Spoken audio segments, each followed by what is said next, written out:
अस्सलाम वालेकुम, आप देख रहे हैं निज़ाम टीवी। मैं हूं सवात नान। शेयर करते हैं एक अहम खबर। सऊदी अरब में मदरसा तहफ़ीज़ुल कुरानुल करीम के ज़ेर एहतमाम सालाना तकरीब का इनेकाद किया गया, जिसमें 35 हफ़ाज़ कुरान के एज़ाज़ में पुरवकार महफिल सजाई गई। तकरीब के मेहमान ख़ुसूसी वेलफेयर अताशी नजमुल साकिब समेत सफारती अफसरान थे।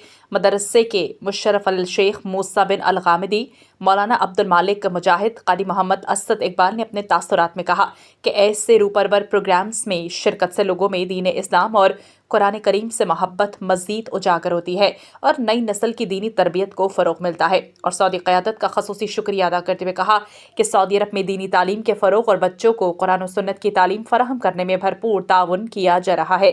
तकरीब के अख्ताम पर हुफ़ाज़ कराम में इनामात और एज़ाज़ी शील्ड्स तक़सीम की गईं। सऊदी अरब और रियाज भतानाज केरला मार्केट सफा मक्का अस्पताल के करीब हशाम ओकला फार्मेसी आपकी खिदमत में पेश हर किस्म की म्यारी मेडिसिन पर 10% डिस्काउंट हासिल कीजिए। राब्ते के लिए 27665556 बेहतरीन मेडिसिन का मरकज।